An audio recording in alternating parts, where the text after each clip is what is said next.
Corona से संक्रमित हुए हैं।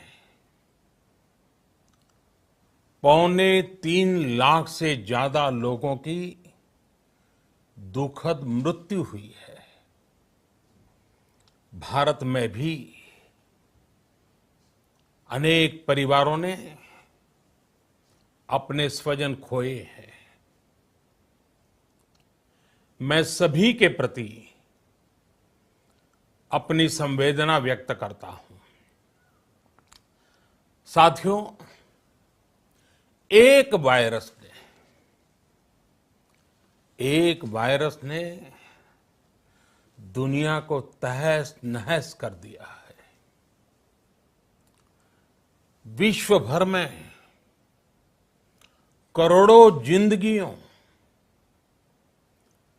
संकट का सामना कर रही है। सारी दुनिया जिंदगी बचाने में एक प्रकार से जंग में जुटी है। हमने ऐसा संकट न देखा है, न ही सुना है। निश्चित तौर पर मानव जाति के लिए ये सब कुछ अकल्पनीय है। ये क्राइसिस अभूतपूर्व है। लेकिन थकना, हारना, टूटना, बिखरना मानव को मंजूर नहीं है। सतर्क रहते हुए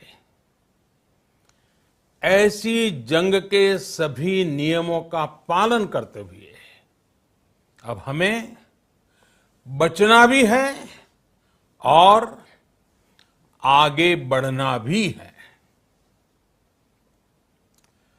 आज जब दुनिया संकट में है, तब हमें अपना संकल्प और मजबूत करना होगा।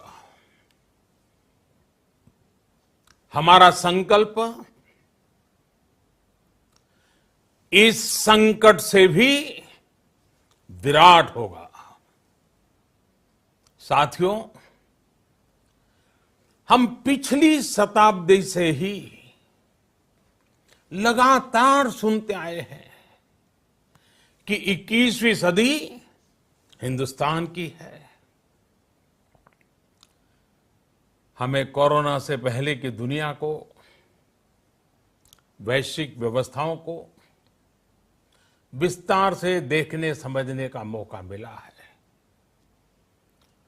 कोरोना संकट के बाद भी दुनिया में जो स्थितियां बन रही हैं, उसे भी हम निरंतर देख रहे हैं।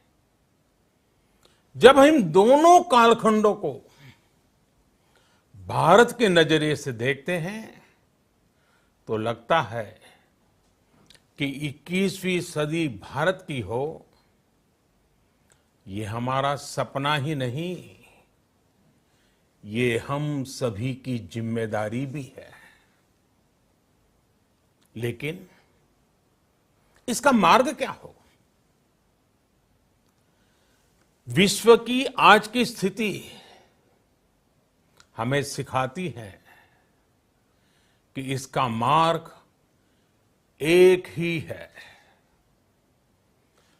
आत्मनिर्भर भारत। हमारे यहां शास्त्रों में कहा गया है, एषः पंथः, यानी यही रास्ता है आत्मनिर्भर भारत। साथियों, एक राष्ट्र के रूप में आज हम एक बहुत अहम मोड़ पर खड़े हैं। इतनी बड़ी आपदा भारत के लिए एक संकेत लेकर आई है, एक संदेश लेकर आई है, एक अवसर लेकर आई है। मैं एक उदाहरण के साथ अपनी बात बताने का प्रयास करता हूं। जब कोरोना संकट शुरू हुआ तब भारत में एक भी पीपीई किट नहीं बनती थी। N95 मास्क का भारत में नाम मात्र उत्पादन होता था। आज स्थिति ये है कि भारत में ही हर रोज 2 लाख पीपीई और 2 लाख N95 मास्क बनाए जा रहे हैं।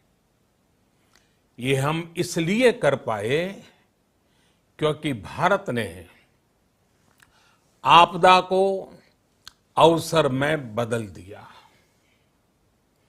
आपदा को अवसर में बदलने की भारत की ये दृष्टि आत्मनिर्भर भारत के हमारे संकल्प के लिए उतनी ही प्रभावी सिद्ध होने वाली है।